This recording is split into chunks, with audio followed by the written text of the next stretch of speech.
Nous allons calculer le déterminant de cette matrice qui est de taille n fois n, qui est constituée de la façon suivante. Sur la diagonale, nous n'avons que des coefficients A1 et en dessous de la diagonale aussi. Sur la ligne au-dessus de la diagonale, nous avons des coefficients A2, puis des coefficients A3, A4, etc. jusqu'au dernier coefficient AN.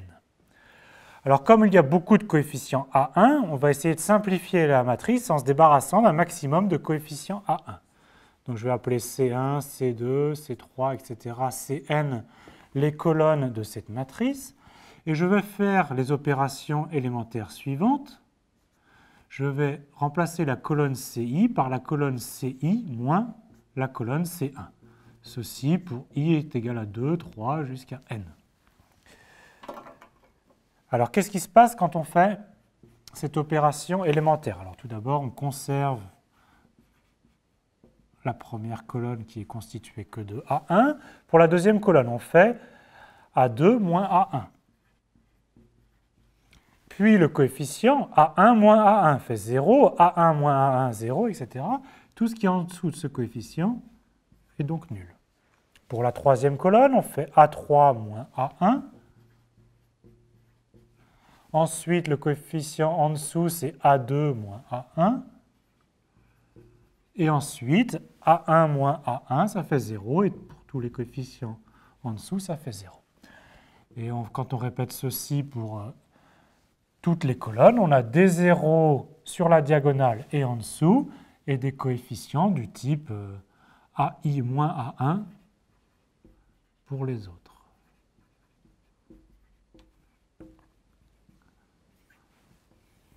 Et ici, on aurait A2 moins A1. On a une matrice qui a beaucoup plus de zéros, et on va développer par rapport à la dernière ligne, qui ne contient qu'un seul coefficient non nul. Donc il faut calculer le signe correspondant à ce coefficient. Donc les signes sont plus, moins, plus, etc. Et le signe pour ce coefficient dépend en fait de la taille de la matrice. Le signe ici, c'est moins 1 à la puissance n-1, qui dépend de la parité de n. Donc on a le coefficient A1, auquel on a attribué le signe moins 1 à la puissance n-1, et on a maintenant le sous-déterminant de taille n-1 qui correspond à la matrice obtenue en éliminant cette ligne, et donc la colonne du coefficient A1. Et donc cette matrice, c'est la matrice A2 moins A1, avec en dessous que des zéros, puis A2 moins A1 avec en dessous que des zéros, etc., jusqu'à A2 moins A1. Et sous la diagonale, on n'a que des zéros. Et on a des choses au-dessus de la diagonale. Mais on s'en fiche un peu de ce qu'il y a au-dessus de la diagonale, car on a maintenant une matrice qui est triangulaire supérieure. Et donc le déterminant de cette matrice est le produit des éléments diagonaux. Et donc le déterminant de notre matrice, c'est le produit ici des éléments diagonaux A2 moins A1. Alors ceci est une matrice de taille n fois n, et ceci est donc une matrice de taille n-1 fois n-1. Et donc des A2 moins A1, on en a n-1. Et donc le déterminant de notre matrice initiale, c'est moins 1 à la puissance n-1 fois A1 fois A2 moins A1 à la puissance n-1.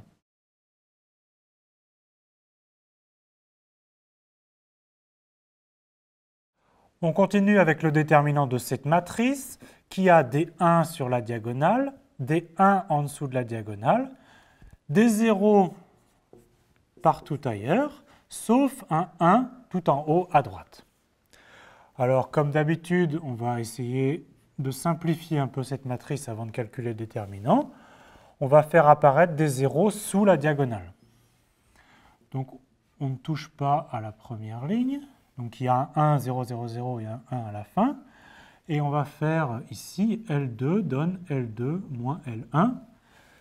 Donc, on a L2 moins L1, donc le premier coefficient est nul. Et ensuite, c'est 1 moins 0. et ensuite que des zéros. Et par contre, on a ici 0, moins 1, ce qui fait moins 1. Et bien sûr, on ne touche pas pour l'instant aux autres coefficients. Voilà. On continue, on a fait apparaître un 0 sous ce premier 1, on va faire apparaître un 0 sous ce deuxième 1 en faisant L3 donne L3 moins L2 avec notre nouvelle ligne L2. Donc on ne touche pas à la première ligne, la deuxième ligne non plus, et la troisième ligne s'obtient 0, 1, et ici pour le dernier coefficient, c'est 0 moins moins 1, c'est donc maintenant plus 1. Et on n'a pas touché aux lignes suivantes.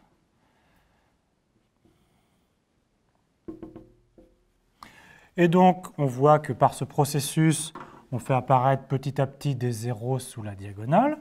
Et donc on continue en faisant attention. Et on s'arrête à l'avant-dernière ligne.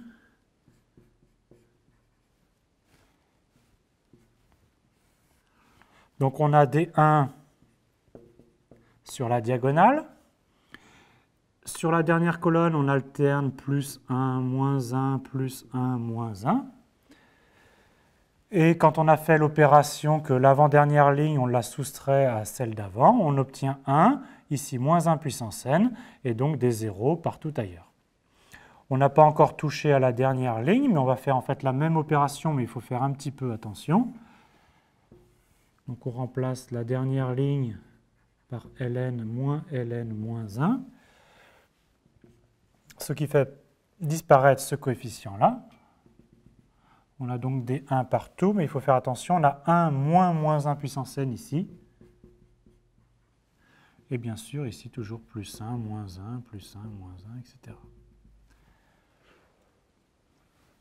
Ce qu'on a fait, c'est qu'on s'est ramené à une matrice triangulaire supérieure. Le déterminant, comme d'habitude, est le produit des éléments diagonaux. Ces éléments diagonaux sont tous 1 sauf le dernier coefficient, et donc le déterminant est donc 1 moins moins 1 à la puissance n. N est la taille de notre matrice, et donc le déterminant en fait, dépend juste de la parité de n. Et donc, si n est pair, moins 1 puissance n est égal à 1. Et donc à ce moment-là, le déterminant est nul. Par contre, si n est impair, ceci est moins 1. Donc 1 moins moins 1, ça fait 2. Et donc on trouve un déterminant égal à 2.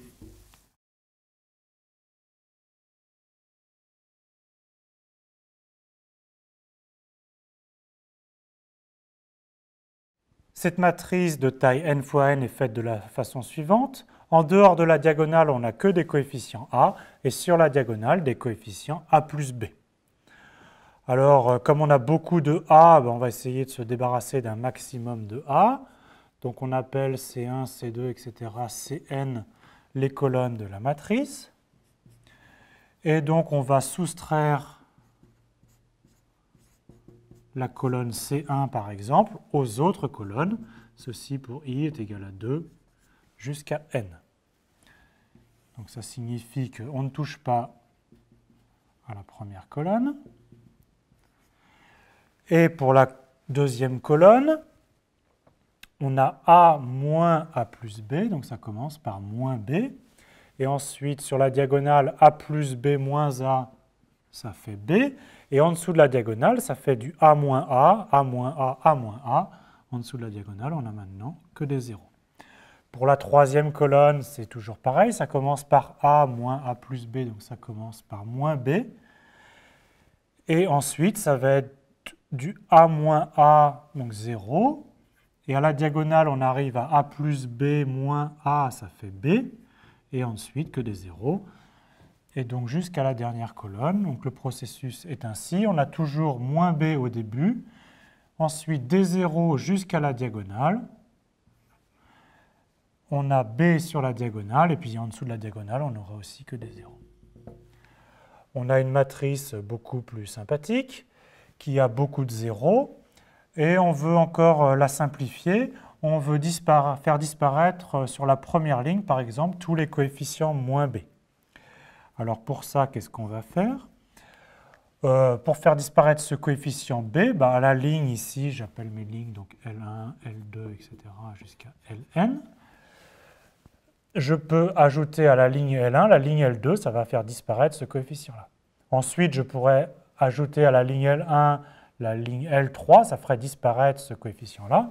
Et donc, j'en fais en fait une succession d'opérations élémentaires, mais que j'écris en une seule étape. Je remplace L1 par L1 plus L2 plus L3, etc., plus Ln. Donc, à la première ligne, j'ajoute toutes les autres lignes. On obtient donc, pour ces coefficients, on s'est débrouillé pour que la première ligne soit maintenant constituée de 0. On n'a pas touché aux autres lignes, donc on avait en fait ici une partie diagonale. On n'a pas touché au coefficient ici en dessous.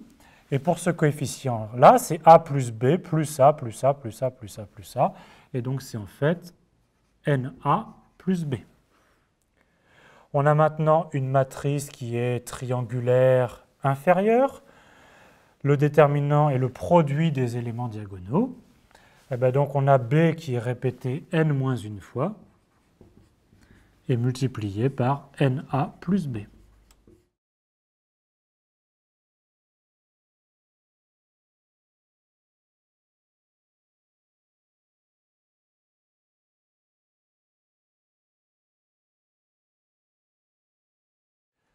Alors on dit que le déterminant est une forme multilinéaire alternée.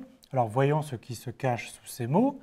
Alors tout d'abord, le déterminant de la matrice identité de n'importe quelle taille est en fait toujours égal à plus 1. Ensuite, le déterminant est une fonction qui est linéaire par rapport à chacune des colonnes. C'est-à-dire que si on a une matrice qui est composée d'une colonne C1, d'une colonne C2, etc., d'une colonne Cn, mais que la colonne Ci, on a un facteur lambda qui est commun à tous les coefficients, alors on peut calculer le déterminant de cette matrice-là en enlevant le facteur lambda commun et en factorisant par lambda fois le déterminant de la matrice composée seulement des colonnes C1, C2, Ci, etc. jusqu'à Cn. Ce qui est vrai pour les colonnes est aussi vrai pour les lignes. Si on a une ligne qui s'écrit lambda fois Li, c'est-à-dire que tous les coefficients sont lambda fois quelque chose, alors on peut sortir le lambda, on peut factoriser par lambda pour obtenir lambda fois la matrice, le déterminant de la matrice composé de L1, L2, Li, etc., Ln. Alors par exemple, si on a la matrice constituée des lambda fois Aij, donc on a le coefficient lambda qui est en facteur de tous les coefficients. Alors on peut facilement calculer le déterminant de cette matrice en fonction du déterminant de la matrice des Aij. Par exemple, la première colonne est un facteur lambda. Donc on peut sortir un facteur lambda. Mais la deuxième colonne a aussi un facteur lambda. Donc on peut sortir un autre facteur lambda, etc. pour chacune des colonnes. Et donc ce déterminant est égal à lambda à la puissance n, où n est la taille de la matrice, donc ici notre nombre de colonnes, fois le déterminant de la matrice Aij.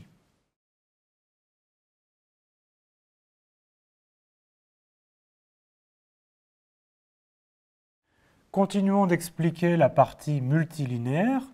On a une matrice composée des colonnes C1, C2, etc., Ci, Cj, Cn.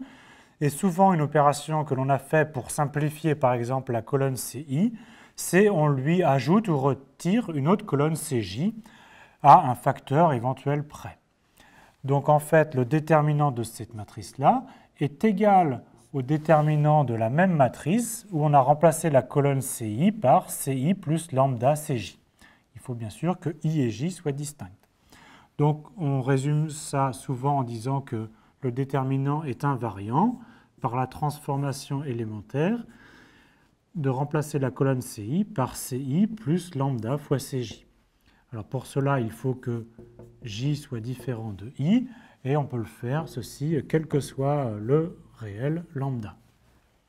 Cette opération sur les colonnes, on peut faire la même chose sur les lignes, et le déterminant est invariant par l'opération élémentaire de remplacer une ligne par LI plus lambda fois LJ avec les mêmes conditions que J doit être différent de I.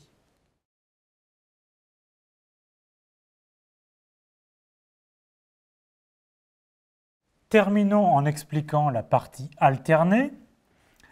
On a une matrice constituée des colonnes C1, etc., CI, CI plus 1, Cn, et on souhaite permuter les colonnes I et I plus 1, donc deux colonnes consécutives. Et on souhaite calculer le déterminant de la matrice avec les colonnes permutées en fonction de la matrice initiale. Et bien, en fait, être alterné signifie que le déterminant, c'est l'opposé de l'autre. Donc, permuter deux colonnes consécutives change le signe du déterminant. Et de façon plus générale, si on a une permutation sigma de l'ensemble 1 jusqu'à n, donc une permutation des colonnes, alors comment on calcule le déterminant en fonction de la matrice dont les colonnes sont dans l'ordre initial? Eh bien, le déterminant est donné par epsilon de sigma fois le déterminant de la matrice initiale, et epsilon de sigma, c'est la signature de la permutation sigma, et bien sûr, la signature, ça peut être soit plus 1, soit moins 1.